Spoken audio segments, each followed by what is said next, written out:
Strategi kita berjalan cukup baik, publik mulai merespon positif gagasan kebijakan teknologi yang kita tawarkan. Benar Pak, tapi kita mulai melihat adanya peningkatan narasi negatif yang meningkat cepat. Kita harus periksa sumbernya. Coba kamu telusuri berita ini, pastikan ini bukan berita kampanye hitam. Pak, segera saya akan kerjakan.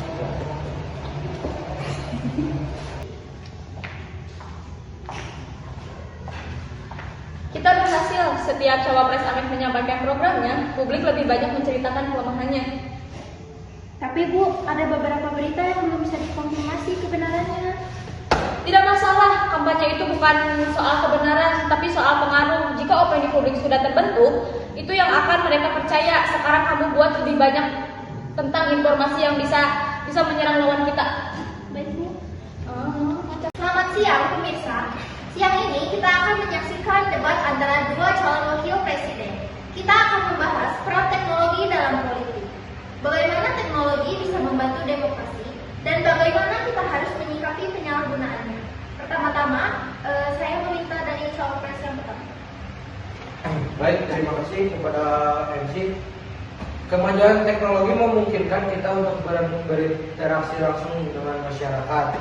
Kampanye digital memberikan transparansi, informasi dan akses keluar. Benar, tapi kita juga harus waspada. Teknologi tidak hanya menyebarkan informasi, tapi juga bisa digunakan untuk mengontrol narasi.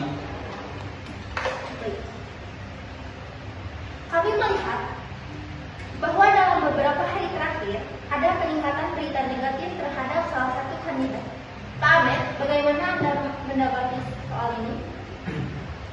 Ini adalah tantangan dalam demokrasi digital. Sayangnya, hoax bisa menyebar luas lebih cepat dibanding fakta. Masyarakat harus lebih teliti, kritis, dan pintar dalam memilih informasi. Gus?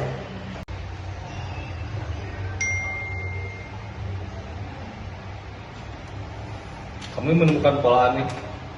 Berita negatif tentang Pak Ahmed terus muncul hampir bersamaan di setiap akun yang baru muncul. Itu artinya ada kampanye sistematis di balik ini. Kita harus bertindak cepat sebelum opini publik terbentuk secara salah. Kita bisa meluncurkan kampanye klarifikasi dan membuktikan bukti yang benar atau lebih kuat. Segera sebarkan klarifikasi melalui media yang terpercaya. Jangan hanya bertahan, kita harus mengambil inisiatif. Saya lakukan. Aneh, kenapa tiba-tiba berita negatif ini muncul bersamaan di semua platform? Aku harus cek berita ini benar atau enggak.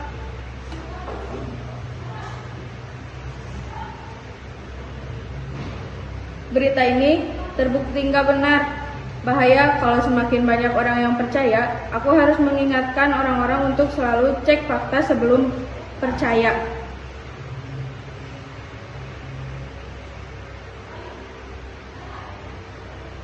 Jangan mudah percaya dengan informasi yang belum jelas sumbernya.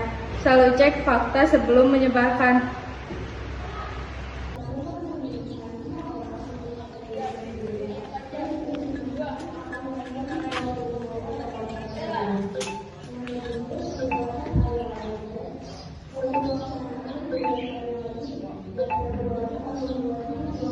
Penyebaran berita ini seperti dikendalikan oleh akun-akun anonim.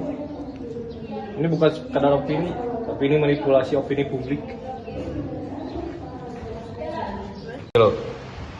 Kami baru saja menerima laporan dari tim investigasi bahwa ada penyebaran berita tidak akurat yang dilakukan secara sistematis. Bapak Ahmed, bagaimana tanggapan Anda? Baik, terima kasih. Kita tidak bisa membiarkan politik digital dikuasai oleh kebohongan.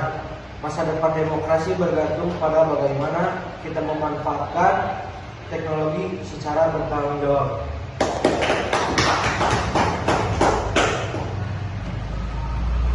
Halo. Akhirnya, fakta bisa berbicara lebih keras daripada kebohongan. Teknologi juga bisa digunakan untuk kebaikan maupun kejahatan. Baik lagi, bagaimana kita cara menggunakan teknologi tersebut.